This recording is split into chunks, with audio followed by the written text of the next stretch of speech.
Hi, Yiselle, and then welcome everyone to the Twitter Space event of February. This is our 5th audio event, and we have received great feedback so far. I'm Nina Rodríguez, the co-founder of Buzzzy, and today I'm joined by Yiselle Dipini, a purpose-driven and relationship-oriented professional. Yiselle loves data and marketing, but she's not afraid to think outside the box and explore new opportunities. She kind of reminds me of my counterpart, Antonio, who he's a business person that loves creativity. So I really like that about both of you. Yiselle also loves empowering people. Whenever you get to meet her, you would notice that she would bring the best out of you, and she's really energetic and nice. She has also been a musician for over 20 years and is one of the few female percussionists in Puerto Rico. So she's doing a lot, not only for the music, but also for the entrepreneurship ecosystem. She has played the timbales for El Gran Combo of Puerto Rico, big players, and Daddy Yankee as well. I'm guessing most of you know La Gasolina. So she's one of the person that has played with him. Within her vast experience, she has served as a musician, as I said, and she also served as a music and business mentor. Her passion for music and knack for business led her to co-found Stage Boom, the first digital platform to search book and play musicians in one place. Yiselle has also worked as a head of growth strategy, never misses her morning coffee, and is also a mentor for freelancers. Yiselle, again, thanks for being here and for taking the time to accompany us. Thank you. Hola, Nina. Thanks for having me. No, thank you for being here. Yeah, so sure. Yiselle, you have survived your way through pivots and have had a successful startup. Now you have learned from that and you're a mentor. You help freelancers to find their track. Can you tell us at least 3 tips that you can share with freelancers so they are the most successful as entrepreneurs? Sure. Well, freelancers are often viewed in a different category than entrepreneurs, but the two career paths share a number of similarities. For example, working for yourself as a freelancer also means playing chief executive, operations, sales, marketing, be aware of technology, accounting stuff. Well, a lot of things that mean a lot of hats. So my first tip is always stay organized. I recommend creating a work routine, a schedule with short breaks during the day, for example. Set 3 days, very important. Remember, you are in charge of your time and you are your product. Your product is you. So you have to be aware of your mental and physical health too. This will bring your structure and a guide to follow the best part, decrease the daily pressure. So first, stay organized. Second, make a plan. So in other words, what's your end goal, right? The freelancing stuff is a momentary, or you are doing this for the long term. Answer these questions. Basically, we help you to understand how much money you need for your business. Most important, living expenses, right? So also to manage the workload. For example, if the workload grows, you may also want to track your maximum output, and whether the specific number of projects or clients or another metric that you have. This is very important to consider. Create basically a written plan with target milestones. Most importantly, how you can measure that milestone, right? So the third one is use and favor the technology. For me, this is very important. This is my trick, right? This is the magic trick for me, because freelancing is to leverage the best technology and tools to prioritize your work and also stay organized. You also want to automate parts of your business that going against your hourly rate, so scheduling time, for example, and chasing down payments. In my case, I use Calendly. Calendly is a hub it's my basically hub for scheduling meetings. So especially meetings professionally and efficiently way. Eliminated the hassle of back and forth emails. Also, I use Linktree. It's a bio link tool. So in the same time, you have a lot of links on one place. So basically, that's my three tips for you or stay organized. Make a plan. For the third one, use the leverage for in favor of your technology. Yeah, those are definitely great advice. I have been a freelancer myself, and I would love to have people telling me, Nina, just do these three things. They're really, really important. I feel like those are things that you usually learn on the, the hard way. So Yeah. I'm glad that people that are listening to us are learning that from all your struggle as well. Definitely. We were talking about, money and how to organize that part as well. And freelancers or even creatives may struggle to think about what they can monetize and how to do so.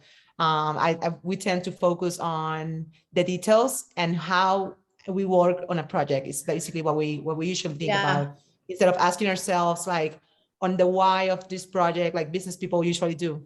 How can creatives be more business-like and bridge the how to the why? That's a good question. So basically, the creative need to be more strategic. For me, strategy work is a key for my success. Okay. To bridge the how to the why, you need to understand first what your why is. So the why, what meaning to you. So what you trying to accomplish. This is the I name it the sky level view. The why is the sky level view, right? Your vision, your mission, your values. That's very important in order to go to the what. After that is the what I can do to get there. We are talking here about your objective, the metrics, and the key results. No, what do you want to accomplish in that way? The last, very, very, very important.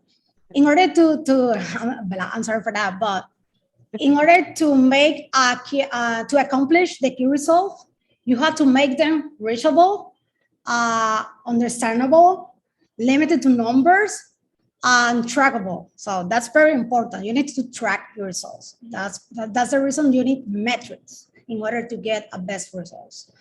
So, and then we can talk about the how now. So, in other words, the tactics, the ideas you can implement to achieve the key results you are looking for. So, basically, in order to talk how, you need to understand first why and then what. So it's why, what, and how. That's my that's great. my method. I'm thinking that freelancers need to check out, like, this is definitely their business. Like the way they're explaining it, it's really easy, but it's something that's more complicated, right? So I feel like you're trying to let them know, like, just make sure that you have some business acumen or maybe some learning. Yeah, definitely. For you to be, treating yourself. I think that's a shift that most of us sometimes need to make sure is, as you said, like, this is your time, this is what you're putting into money. So their effort has a price, right? And they need to learn how to do, like, why they're doing this, what they need to do from now on, and then how to do it. Exactly. Because the creative are very intangible people, are very, in terms of intangible people, it's very hard to them link that to the numbers. And so for me, these three can I say pasos? Steps. I'm sorry. These three steps is very important in order to be more specific, right? And to where you can go. Yeah, that's definitely a nice point as well. So then now we're talking about, now we have, the why, the what, the how. Now people need to start thinking like how they need, what's the price that they would put to their talent. What's your advice on that? Like, what's your advice on saying this is what people should pay for my services? Yeah, that's a very holistic question because, well, that depends of the type of service you offer the type of the client. So by going freelance, you choose how, where, and when you work, as well as how much you work. So first, you need to understand your minimal acceptable rate. Okay. So that's the key. So, and for that, you need to figure out what you need to survive. This includes your monthly rent, your mortgage payments, utilities, food, and transportation, you name it, other bills you have. So you should also include any expenses you have as a freelancer. So in my case, softwares, Wi-Fi, supplies, health insurance is very important. So after knowing where you have a baseline, then you put your price. So basically exist various methods. For example, the typical hourly rate per project. Also, you have my favorite, the value-based pricing. This is more complex way to charge clients. This don't apply to all types of freelancer work, but I especially recommend it. But it can apply if your work directly contributes to the profit that the client makes.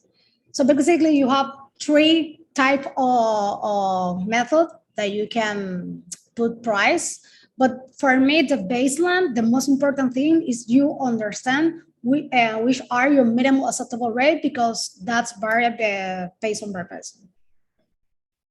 Yeah. I think that's great as well. The other day I was talking with an entrepreneur that he had a project with a big firm, and then he charged them like 100K or something, and then they didn't choose him. And then when he asked for feedback, they said you were too cheap. And then for him was like, no, this is not cheap. And it was interesting on how, like he said, he should go like to the market and check how much people were charging for that service. So he felt like it was not a failure. It was like, it was really sad for him not to earn, the amount of money that they were willing to pay. But he said, like, now I understand that if I have like a small firm, I would go for like, this is the amount of money. But then if it's a big firm, I should make sure that I'm aligned with whatever they're used to, right? So yeah, definitely you need to do your homework. You need to do research. So you need to understand your market, your service, your offering. So yeah, I would one say of the that most mistakes that freelancers make. Yeah, and even if it's hard for for people to look out and ask people, like I have a few friends that work in advertising or for other clients, I usually ask them like, how much are you willing to pay for this service? So I would say even though it's really hard to do, I would say people to start asking about it, like how much are you earning, or how much do you think you should pay for my services? I know for a fact that when I started freelancing, my old employer asked me, like, offered me maybe 3 times what I was earning at the time in the agency. And I was like, so you're saying this is my value? And they say, yeah, that's your value. And I'm like, but you haven't been paying me this amount of money. Exactly. And then they're like, well, whenever you do a freelance for us, we can pay you that amount of money. And I'm like, I should have asked first, So yeah. Okay. So according to Flex Jobs in 2020, freelancers were predominantly women. But usually in the typical workplace, including clients, it's still a male-driven, industry. What is your advice on succeeding in a world that is historically a male-dominant environment? Short and sweet. Be always prepared and looking for a constantly competitive advantage. Take risks and leverage one of our best skills as a woman, or intuition. Okay. That's for me. That's great. My 3 points. Wow, that's great. It's like a short answer, but it's like really profound. It's like, oh my God, now I need to think about all of this stuff. Definitely. That's really, really nice and insightful. And then now we have another data. I know that you love data, so I was looking for things to ask you with the right information. Nice. In 2018, Harvard Review published an article on how women stay out of the spotlight, right? But being a freelancer, you need to make sure that you're in front and center to sell your services. How can those freelance women can, make sure that they work in favor of what they bring into the table, not having any doubts about themselves? That's a good one. Basically, design. Doing research, show them what makes you unique, right? I use the STAR method to describe a situation I faced before. So basically, the STAR method describes a situation you faced before, how you use it, your skills to approach it, and what kind of outcome you receive. So basically, STAR stands for situation, task, action, and result. So for me, that's a method that I learned with a past mentor, and I love it. So I use it to be relevant. I use it to bring my skill set to the table. So that's my advice. Okay. Do you feel that like that gives you like you feel more empowered once you Yeah, understood all those things? yeah, definitely. Okay. That's really insightful as well. And so it could be difficult for freelancers or even startups owners to say no to certain opportunities. We're like trying to get a lot of money, and everyone that comes to us, we're like, let's do it, let's do this. And sometimes we even see some red flags, and often we ignore them. What are some of the red flags you look out when deciding if you should work or partner with someone? For me, red flags, they are late to meetings or no shows. That's a super red flag for me. At the first time. So actually, they are not honest with their professional person situation. So they continue to make excuses. Or awful for me is taking spotlight for the team because I'm a team player. So by my experience, these are three common red flags that I see, especially, I don't know why, but especially in men's. I don't know why, but well, I want to spotlight that. I don't know why, but by my experience, they continually make excuses about their professional situation in other places and taking the spotlight from the team. So for me, this is a very super red flag. Yeah, I don't know we why. have. You have a similar experience? Yeah, I did have a similar experience, and in my case, the person showed up late. It was a man. I did ask him like, hey, because I was like, he never replied. It was like 10 minutes after that. And Yeah. I said like, hey, I'm here already. Do you want a coffee or something? And then he said, yeah, have this, bring me this. And then I felt like, okay, he should have said like, sorry, I'm late, I'm on my way or Exactly. something. And then the other thing that it like ring a bad ring, I don't know, it didn't sound well for me. He started talking about like bad about another freelancer. And he even told me the name. He like name dropped it. He's like, do you know this person? And I'm like, no, I don't know him, and then he said, he's really bad. He's a bad copywriter, blah, blah, blah. And then I asked him like, maybe you don't like what he does. Maybe he's not bad. It's just that you don't like his style. And he said, no, I swear to God, he's just bad. And at that time, I don't know, like, I don't even know why I pursue having the client. I felt like it was a big player as well. And then everything was horrible. Like, at least I asked for my Yeah. deposit. He didn't pay the rest of the project. So I like, that's something that I'm trying to share with people. Like, whenever you see those kind of red flags, please, I would Yeah. rather be poor rather than having a bad client as this one, because he was not a good person. And then the weird thing was that everybody started talking to me bad about him. And I was like, no, he's not that like that. I swear to God. But then it was like 5 people. Why did I keep making up excuses for him? It's like, Yeah. Nina, 5 people have already told you like he's not a good person, but Yeah. whatever. I learned from it. And I'm trying to use it as, now to help other freelancers as well. So That's a good one. yeah. It's learning from those mistakes. And then how can one, like when you're trying to create a relationship with a business or a person, and you want to talk about your talent, right? Someone asks you like, what is the things that you do best and stuff like that, like how can one talk about those talents and skill set without feeling like we're bragging? Because at least that's something that I have encountered sometimes. For me, it's like, I don't want to talk about myself. What's your advice on that? I know you're really good at that. Well, basically, don't focus on you are, but what you did. So that's for me a very pressure advice, because for instance, instead of saying, for example, I'm a best-selling author, say I have written a book that's best-selling, right? So that's a kind of difference. The approach is very important. Another thing that works for me is talk about your struggle. So be open about your struggle.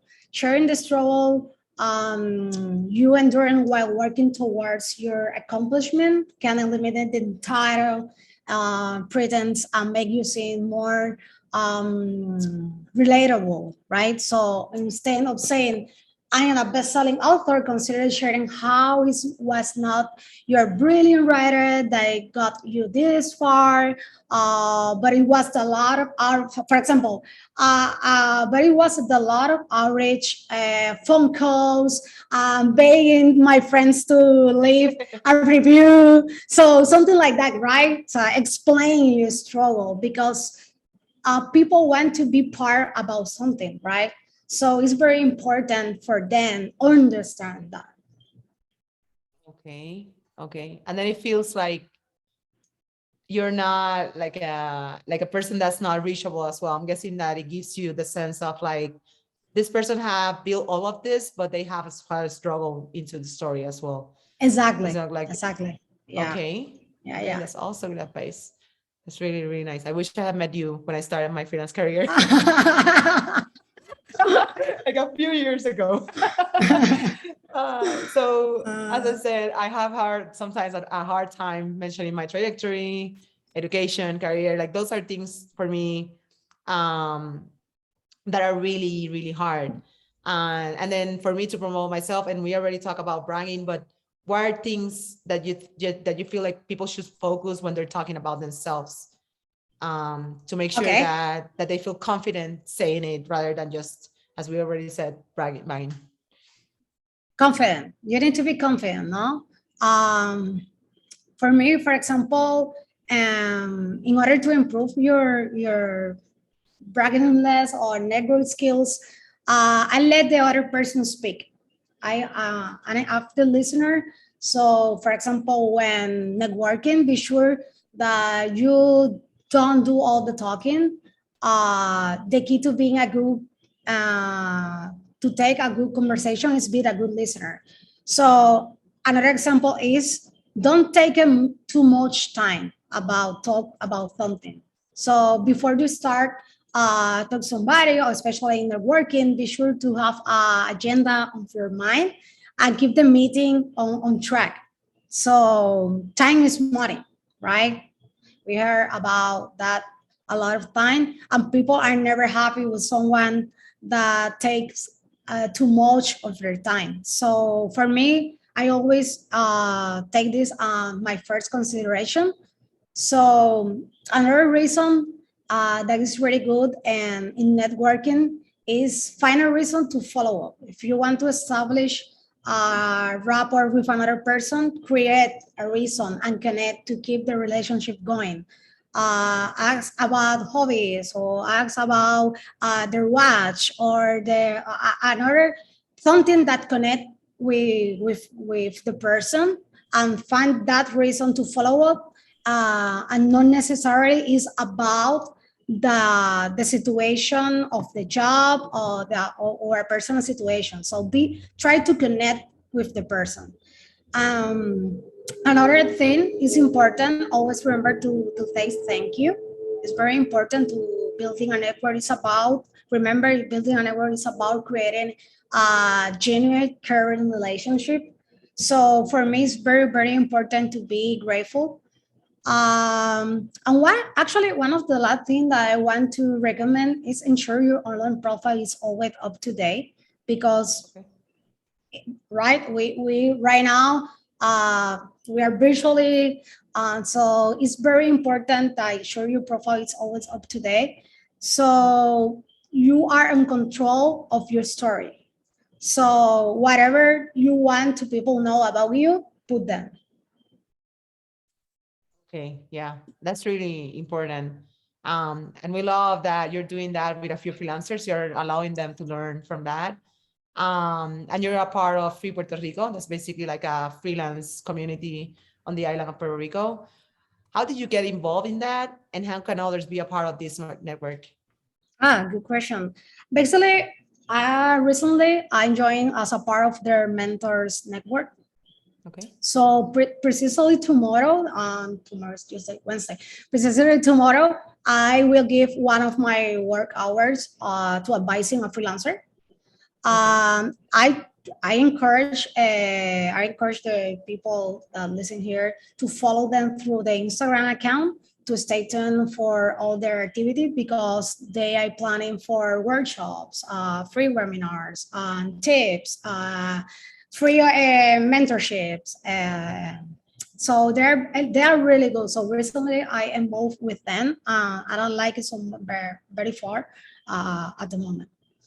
What are some things that you've seen talking with freelancers? Like, what are their main struggles, like common denominators that you're like, I need to help them in this certain part? A lack of a structure. Structure. Basically, the part of being strategy person. So that's for me the most common things that I identify recently with the freelancers and also with entrepreneurs. Okay. Okay. That's something that remember to listen to the question number 1. So Yeah. other freelancers make sure that you're getting organized. See, the question about the why, the what, and how, that's for me that's a key question in this conversation for me because the freelancers always again focus and be creative. They forget establish this connection with the business, the accountability, the numbers. So if you understand again the sky level, the middle, and the ground, for me that's everything to continue. Definitely is. Again, I can tell people that I once had a conversation with a business person that asked me, okay, I like everything, all the things that you're thinking about, but what's in it for me? And for me, it was hell. It was like, what? Like, I'm talking to you about all my creativity, all my ideas. And you're like, what's in it for me? And she's like, yeah, tell me what's in it for me. And I'm like, I don't know. And then she told me next time, start with the why. And Yeah. like at that time I said, okay, I missed her. Like I lost her at this time. She's not like paying any attention to me. And I said, well, should we reschedule? And then the next time I started asking a lot of friends, like, how do I start with the why? Like I want to sell her the idea. And then I started like putting down the numbers, like 35% of people, blah, blah, blah. But then that's not how my mind works. But I would say that if people are like, they already know what they're trying to focus on, the client would be more like into whatever they're trying to say. So it's definitely a part where you're like, I remember that someone told me because this was a big company and they told me, Nina, you're our number. You're a creative here, but most people are business people. And I'm like, oh shoot, what should I do now? So sadly, we're running almost out of time. But before we leave, we have to ask you. I know you are up to date with all the NFT craze. Talk to us about this wave in NFTs and how would you advise our designers to take advantage of this? Interesting question. So let me see. What you need to know. NFT are the new form of digital content sharing that I control through the blockchain. Blockchain is a system of recording information in a way that makes it difficult or impossible to change, hack, or cheat the system.